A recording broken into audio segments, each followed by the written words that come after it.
Assalamualaikum warahmatullahi wabarakatuh.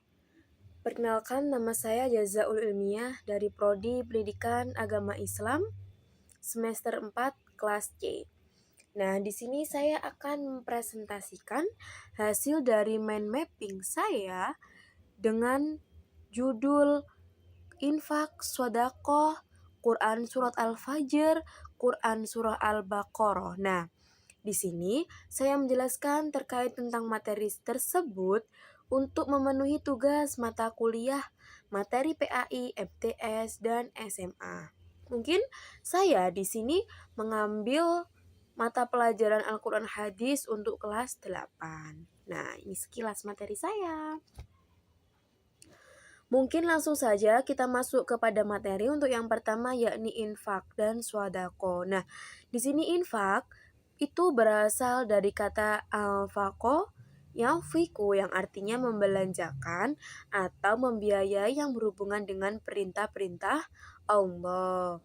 Nah, sedangkan menurut istilah, infak adalah mengeluarkan atau memberikan sebagian dari harta atau pendapatan untuk suatu kepentingan yang diperintahkan dalam ajaran Islam. Nah, di sini antara infak dan zakat itu berbeda, teman-teman. Kalau zakat kita kan dihitung ya berapa untuk pengeluarannya. Nah, kalau infak itu semampunya kita untuk dikeluarkan kepada orang lain, seperti itu.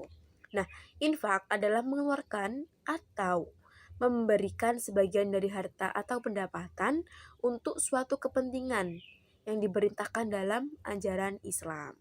Nah, untuk materi selanjutnya yakni isi kandungan Quran Surah Al-Fajr ayat 89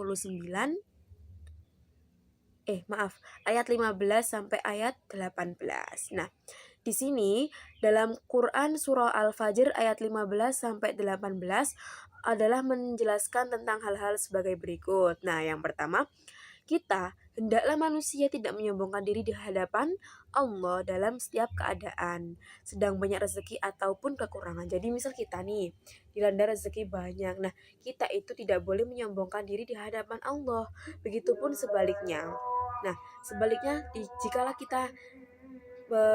kita lagi di bawah, kita tidak boleh merasa berkecil hati. Nah, kemudian hendaklah manusia senantiasa bersyukur. Bersyukur dalam artian, nah, ini dalam keluasan rezeki dan senantiasa bersabar ketika kekurangan rezeki. Nah, kita harus bersyukur meskipun rezeki kita sedikit, banyak, tetap kita syukuri aja. Kemudian hendaklah manusia itu menyantuni anak yatim dan menyeru untuk memberikan makan orang miskin. Nah, jadi seenggaknya kita memberi makan kepada orang yang tidak mampu. Kemudian isi kandungan Quran Surah Al-Baqarah ayat 254. Nah, di sini adalah isi kandungannya untuk menyeru orang-orang beriman agar melakukan satu, hendaklah orang-orang beriman menginfakkan hartanya, baik yang wajib maupun yang sunnah. Yang kedua, hendaklah orang-orang yang beriman bersegera dalam berinfak sebelum datang hari kiamat.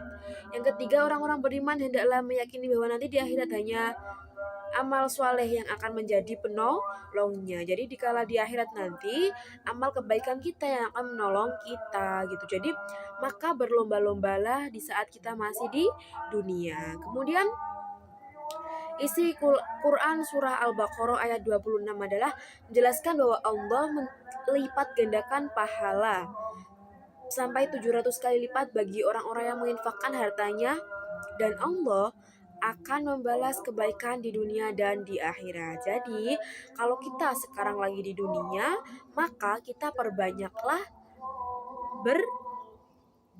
berinfak atau bersodako. Nah, dalam artian kita memberikan makan orang fakir miskin, duafa, yatim, atau kalau kita mempunyai uang lebih, kita kasihkan kepada orang yang merasa kurang mampu atau orang yang membutuhkan. Jadi suatu saat nanti kelak di akhirat kita akan tergantikan oleh amal kita yang berada di dunia. Jadi Allah itu maha tahu dan Allah itu akan melipat gandakan 7 kali amal kita di saat kita masih di dunia untuk bekal kita di akhirat kelak. Mungkin cukup sekian presentasi dari saya.